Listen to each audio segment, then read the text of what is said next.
Before becoming a legend, Juan Manuel Fangio was just a small-town mechanic who learned to cheat death on dirt roads where instinct was the only brake. He was born on June 24, 1911, in Bio3, Argentina, into a humble family of immigrant workers. His childhood was spent amid the dust of rural roads and the smell of motor oil. Fangio left school early to focus solely on working in garages. Back then, cars were heavy, unpredictable machines that were incredibly difficult to handle. In that environment, the young Fangio learned to diagnose mechanical faults simply by the sound of the exhaust or by the vibrations and feedback through his seat while driving. No one in his hometown could have imagined that this quiet, low-key mechanic, nicknamed El Chueco because of his bow-legged stride, would eventually head to Europe to compete on the most prestigious tracks of the international racing circuit. His professional career began after he turned 30, an age when many drivers were already considering retirement. But Fangio seemed to just be getting started.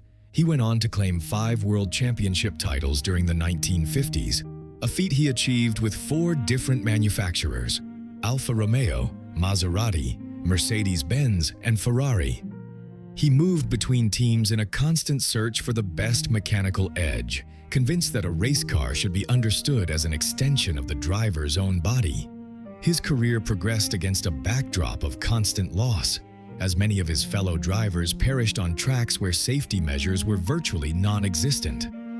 He himself survived a severe crash at Monza in 1952 that left him with a broken neck. This injury fundamentally changed his driving style, turning him into a more analytical racer who focused heavily on tire wear and engine reliability. His remarkable adaptability was proven again in 1958 when he was kidnapped in Havana by members of a local revolutionary movement.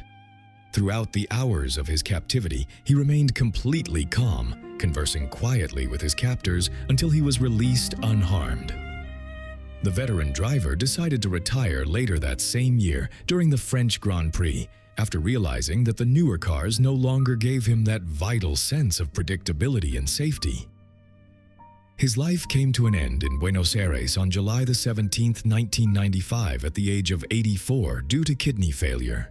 He left behind no complex speeches or grand public statements, only the written record of his historic achievements and the memory of a man who mastered machines like almost no one else in his time.